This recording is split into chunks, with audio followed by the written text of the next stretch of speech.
Mr. Chancellor, so great to have you back in Davos. Last time, not as Chancellor, but this time heading the largest economy in Europe. It's really great to have you here. You assumed office in May at a moment of profound change. Geopolitical tensions are high. Trade is fragmenting. Security has become an urgent priority, and technological change is reshaping our economies at remarkable speed.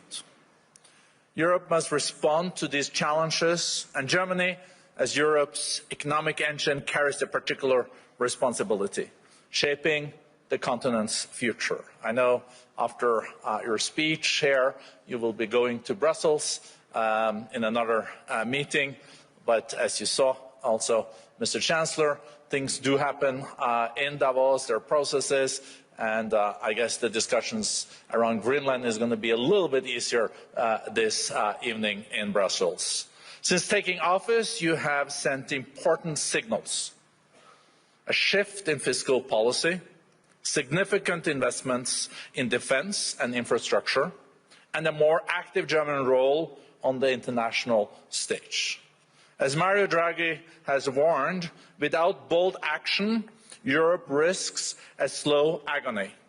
This moment, therefore, calls for leadership that provides clarity, confidence, and resolve. We very much look forward to your speech, and thank you for your very important leadership in challenging times for Europe and Germany.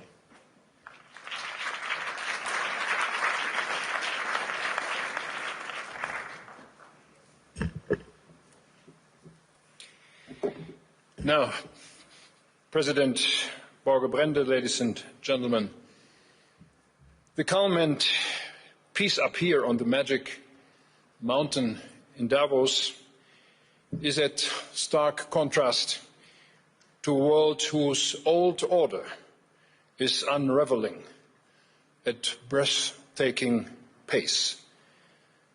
Let me share with you how the new German government is looking at these tectonic shifts and how we are addressing them. These shifts have the most profound ramifications for our freedom, for our security, and for our prosperity. In these weeks and months, we are witnessing a new era has already begun. Russia's war of aggression against Ukraine has been the most drastic expression so far. But change runs much deeper. China, with strategic foresight, has worked its way into the ranks of the great powers. The United States' global pole position is being challenged, and Washington reacts by radically reshaping its foreign and security policy. We have entered a time of great power politics. The international order of the past 3 decades, anchored in international law, has always been imperfect. Today, its very foundations have been shaken. This new world of great powers is being built on power, on strength, and when it comes to it, on force. It's not a cozy place. We do not have to accept this new reality as fate. We are not at the mercy of this new world order. We do have a choice. We can shape the future. To succeed, we must face harsh realities and chart our course with clear-eyed realism. 2 days ago, Mark Carney said in this hall from this place, we must no longer rely only on the power of our values. we must also recognize the value of our power. I share that view. And when I look into this room, into this hall, I want to say most of us share it. And that is a good starting point.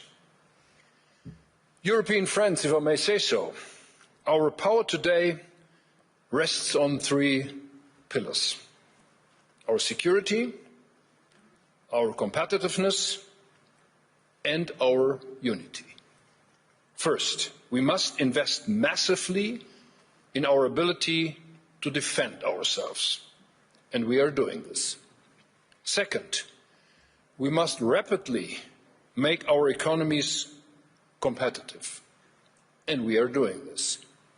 Third, we must stand closer together among Europeans and among like-minded partners. We are doing this. As we forge ahead, we must never forget one thing: a world where only power counts is a dangerous place. First for small states, then for the middle powers, and ultimately for the great ones. I do not say this lightly. In the 20th century, my country, Germany, went down this road to its bitter end. It pulled the world into a black abyss. So let us bear in mind, our greatest strength remains the ability to build partnerships and alliances among equals, based on mutual trust and respect. I remind you, after 1945, the United States of America inspired us Germans to embrace this logic. On this foundation, NATO became the strongest alliance in history. This is why we hold true this idea. Now, in recent days, the United States administration has vehemently demanded greater influence in Greenland. Washington has argued that this is an imperative to counter security threats in the High North. We welcome that the United States is taking the threat posed by Russia in the Arctic seriously. This threat is itself an expression of great power rivalry. It is aimed both at Europe and the United States. We experience it daily in hybrid attacks in the Baltic Sea and in Russia's winter war against the people of Ukraine. We share the conviction that as European NATO allies, we must do more to secure the High North as NATO. This is a common transatlantic interest. Germany is doing just that. We are doing it in the framework of NATO, and we will do more. Our neighbors and partners in Europe, including Denmark and the people of Greenland, can count on our solidarity. We will protect Denmark, Greenland, the North, from the threat posed by Russia. We will uphold the principles on which the transatlantic partnership is founded, namely sovereignty and territorial integrity.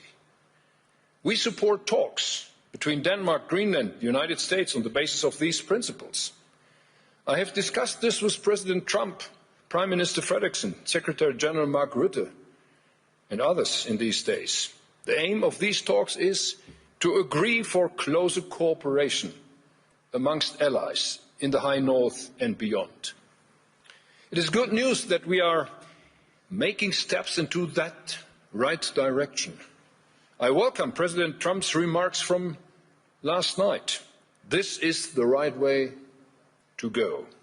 This is the right way because any threat to acquire European territory by force would be unacceptable. And, ladies and gentlemen, new tariffs would also undermine the foundations of transatlantic relations. If they are put in place, Europe's answer would be united, calm, measured and firm. As we proceed, we are guided by a clear compass. Firstly, in the new age of great powers, Europe must stand together resolutely and sovereignly. And secondly, we should not give up on NATO. At the historic NATO summit in The Hague last June, we created the material prerequisites for this. Europe will invest hundreds of billions of euros in its security. It was a remarkable transatlantic success. Now we must repair the trust on which the alliance is built. Europe knows how precious it is. We feel deeply that it can be the United States' strongest competitive advantage in an age of great powers. Democracies do not have subordinates. They have allies, partners and trusted friends. Let me paraphrase this in German in a few words. Wir haben die Schwelle hinein in eine neue Welt der Großmächte überschritten. In dieser Welt weht ein rauer Wind. Diese Welt wird uns Härten und Gefahren zumuten. Das spüren Sie, das spüren wir alle. Machen wir uns aber auch bitte klar, dieser Welt sind wir nicht ausgeliefert. Wir können sie gestalten. Lassen Sie uns deshalb besonnen, schöpferisch und mutig zugleich auf unsere eigenen Stärken setzen. Und genau das tun wir. Wir investieren massiv in die eigene Sicherheit. Wir machen unsere Wirtschaft wieder wettbewerbsfähig. Und wir halten in Europa zusammen. Das wird uns helfen, den Zumutungen dieser neuen Zeit besser zu trotzen. Vor allem wird es uns neue Türen öffnen und neue Chancen ermöglichen. Für unsere Souveränität werden wir mit Festigkeit eintreten. Und unsere Nachbarn in Europa können sich auf unsere Solidarität verlassen. Lassen Sie uns bitte auch bei allem Frust und Ärger der letzten Monate die transatlantische Partnerschaft nicht voreilig abschreiben. Und das ist kein wohlfeiler Verweis auf das Prinzip Hoffnung. Nein, wir Europäer, wir Deutsche wissen, wie kostbar das Vertrauen ist, auf dem die NATO fußt. Im Zeitalter der Großmächte werden auch die USA auf dieses Vertrauen angewiesen sein. Es ist ihr und unser entscheidender Wettbewerbsvorteil. Ich sage es auf Deutsch. Autokratien mögen Untertanen haben. Demokratien haben Partner und verlässliche Freunde. An diesem Satz wollen wir uns orientieren. Wir werden hartnäckig dafür arbeiten, dass dies nicht in Vergessenheit gerät. Under my leadership, ladies and gentlemen, the new German government set two goals. First, Germany has to regain economic strength. Second, we want to make Europe a key player again in global politics, economically, and particularly in defense. We need to be able to defend ourselves, and we need to do so fast. These goals are complementary. Economic competitiveness and the ability to shape global politics are two sides of the same coin. Germany can only lead the way in Europe if we are economically strong. And Europe's geopolitical influence and our defense capability largely depend on the continent's economic momentum. Ladies and gentlemen, our policies now need to be exceptionally ambitious and courageous. We must make progress in 4 simultaneously areas. We must continue supporting Ukraine in its fight for a just peace. We must become capable of defending ourselves on our own in Europe. We want to reduce dependencies that currently make us vulnerable. And fourth, we want to ensure that our economy can tap into its full potential for innovation and growth. This will only work if we work together as one European Union. And be assured, Germany pledges to take a special responsibility here. That is why we decided right at the start of my tenure to increase Germany's defense spending up to 5% of GDP. That is a huge increase. Boosting our military capabilities means to assert our sovereignty. By systematically strengthening our defense, we are reducing our economic and technological dependencies. And there is no room for isolationism and protectionism in this agenda. Instead, we are talking about strategically coordinated ties worldwide. Europe's trade ambitions are crystal clear. We want to be the alliance offering open markets and trade opportunities. We want to strengthen the rules for fair trade and level playing field. Europe must be the antithesis to state-sponsored, unfair trade practices, raw material protectionism, tech prohibition, and arbitrary tariffs. Tariffs, again, have to be replaced by rules, and those rules need to be respected by trading partners. On this, the EU is making great progress. Mercosur has been signed. And by the way, I deeply regret that the European Parliament has put another obstacle in our way yesterday. But rest assured, we will not be stopped. The Mercosur deal is fair and balanced. There is no alternative to it if we want to have higher growth in Europe. And most likely, this agreement will provisionally be put in place. In a few days' time, the President of the European Commission will travel to India to establish the principles of a free trade agreement between the subcontinent and the European Union. I was in India a week ago, and I have no doubt whatsoever that the era of great powers presents an opportunity for all of us and for all countries that favour regulations above arbitrary rule and see greater benefit in free trade than in protectionism and isolationism. And Europe is joining forces with new partners, as you do see in our efforts to finalise trade agreements with Mexico and Indonesia. In order to make best use of these new partnerships, we need to put our house in order at home. We are aware of those problems. Both Germany and Europe have wasted incredible potential for growth in recent years by dragging feet on reforms and unnecessarily and excessively curtailing entrepreneurial freedoms and personal responsibility. We are going to change that now. Security and predictability take precedence over excessive regulation and misplaced perfection. We must reduce bureaucracy substantially in Europe. The single market was once created to form the most competitive economic area in the world, but instead we have become the world champion of over-regulation. That has to end. I have therefore mobilised EU leaders to convene for a special summit on February 12, at which we intend to set the course. Giorgia Meloni and myself, we have formulated a set of proposals we would like to see addressed. Amongst them are some new ideas.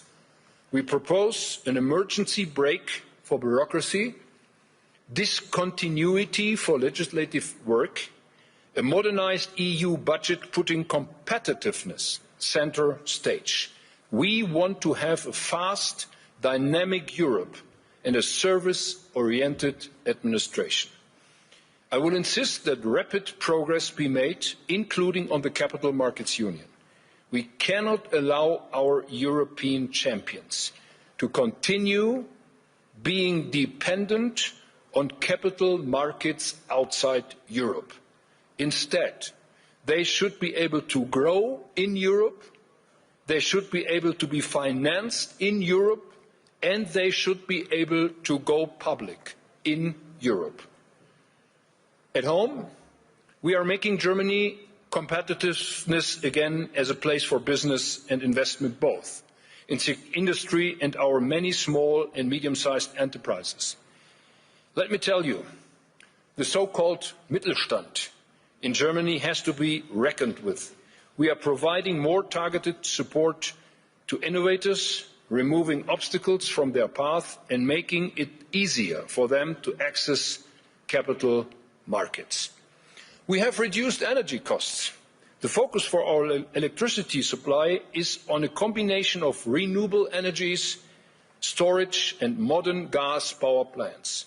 In the coming years, you will see massive investments in state-of-the-art power plants, power lines and heat supply. We will speed up efforts to expand and modernize infrastructure. 500 billion euro have been made available for this purpose. At the heart of our efforts lies digital transformation. Artificial intelligence requires industrial scale. Germany has one of the world's largest pools of industrial data. That is just one reason why we are investing in high-performance AI, gigafactories, speeding up the expansion of data centers, and creating the digital infrastructure for a competitive AI economy in Germany.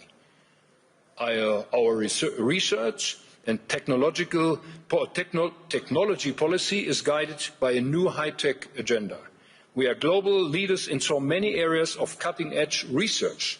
We want to ensure that innovation gets to market more consistently, building industries of the future.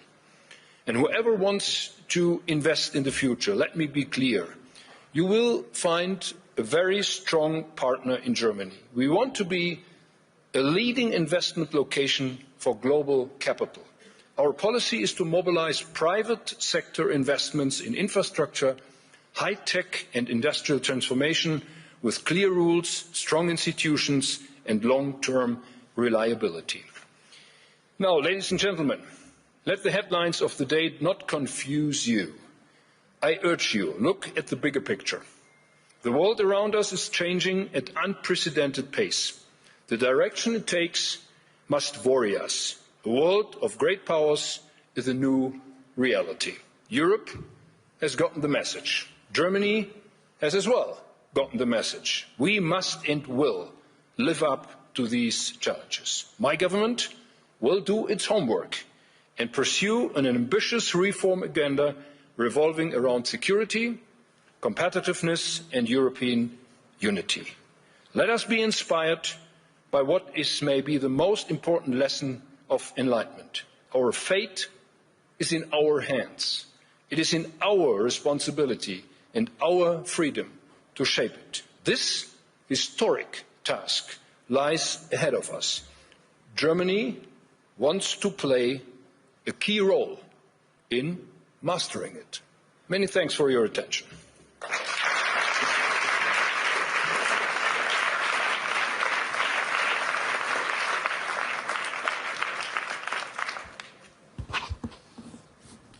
Thank you so much, Mr. Chancellor, also for being able to create some optimism when this meeting is probably taking place against the most complex geopolitical backdrop, maybe since the Cold War, or maybe even since 1945. Let's start with the economic agenda. You said that Europe is world a leader in our regulation. And I know that you have started reforms with your coalition. I think you have the finance minister also on the first row. But how are you going to have Europe walk the talk. The Draghi report came last year. There was a lot of momentum, but how much of the Draghi report has now been implemented? 400 pages, the report. How to make this happen? And you mentioned the decision in the European Parliament last night, for example. Now, many thanks for this important question. We have two reports on the table. The one is Mario Draghi's report on competitiveness. And the second one is Enrico Letta with his report on the completion of the internal market. So we will see them both when we have our extraordinary meeting of the European Council in Belgium on February 12th. We invited them to come, and Mario Draghi came to Berlin to see me on Tuesday this week, and we had a long discussion on how we could proceed on his proposals for more competitiveness of the European Union. My guess is that only 10% of his proposals had been put in place over the last 18 months. So we have to do much more than that. And that's the reason why I really welcome that he will come and see us, and we will have a very long debate. This is, so to say, an offsite of the European Council, and we will only talk about competitiveness and only talk about how we can reduce red tape in this European Union and how we can make the way free for new investments. And my Minister of Economic Affairs and Energy is here as well, so we are seeing a lot of opportunities how we can do that.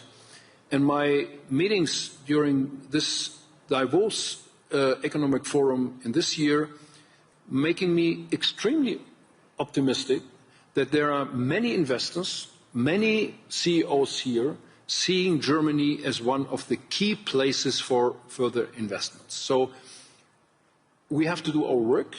It will not be easy. I mentioned the European Parliament. This European Parliament may not become the bottleneck for all these decisions. The EU Commission has the monopole for making proposals. This is not easy. The European Union was never easy, but it's the best answer to what we can do on the European continent in this changing world. And my optimism is even bigger after having seen so many people here around the World Economic Forum in Davos this year than it was when I came in yesterday. No, thank you. Thank you so much, Mr. Chancellor. I have been saying in some speeches also before Davos that one should not underestimate the industrial knowledge in Germany.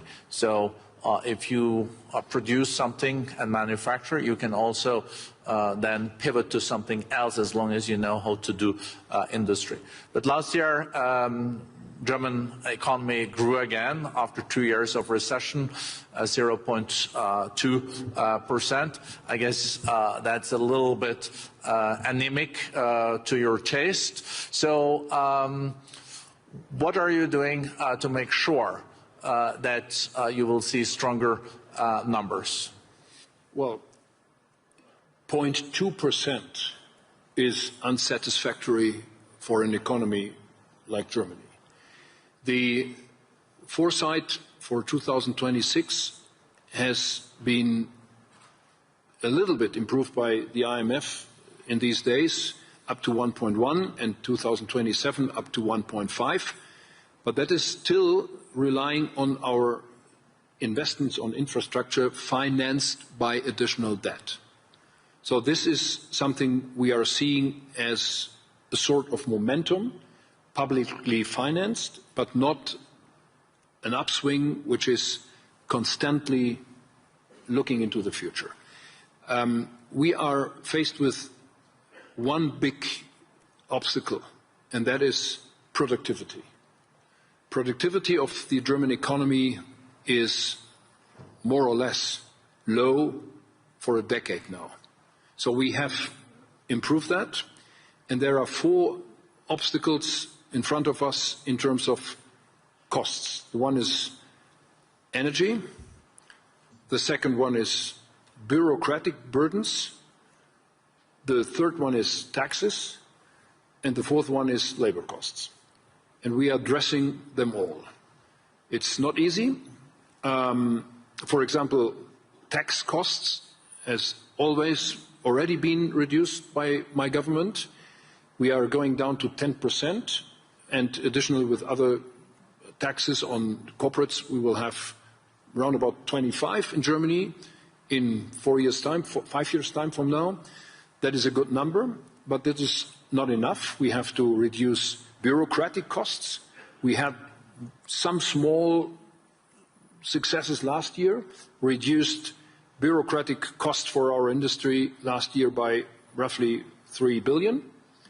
But this is only a beginning. There has to be more on that. Labor costs is more or less the biggest issue. We have to reform our security system, pension, health, but also working time. The Germans are used to work only 200 hours less than, for example, Swiss companies and workers are working. We have to address that. And the energy costs, Katharina Reiche responsible for, had already been reduced fundamentally by roughly 10 billion for this year, but this is still not enough. The entire energy system has to be reformed, and we are on a way to do that, even though it's not easy. After, for example, nuclear power plants have been switched off. This is a final decision. We cannot recall that, but we have to address it. New gas power plants will be in place. So this is work in progress in Germany to make us more competitive. So we have the Board of Peace being launched here in a few minutes, but I have two short questions to you, and then we'll let you go, Mr. Chancellor. You know, when you meet with your European counterparts or friends, do you feel that they really understand the seriousness of the implementation of the Draghi report? I do remember, you know, I think it's now more than almost 20 years ago, we had the Lisbon process. Europe was going to be the most competitive region in the world, and we just lost competitiveness after the report. Do you think this time, is it like really serious? Well, my impression is that my colleagues and partners in the European Council have really understood what is at stake. As I mentioned that in my speech, the world has so fundamentally changed over the last month and years that this is now really the time to move ahead and to change things. And what makes me optimistic is the pure fact that when I was in the European Parliament in the early 90s, we implemented the entire program for the internal market, which was in place on January 1st, 1993. And this was a great momentum for the European Union. And we have to recall and remind ourselves that this is something which made Europe strong.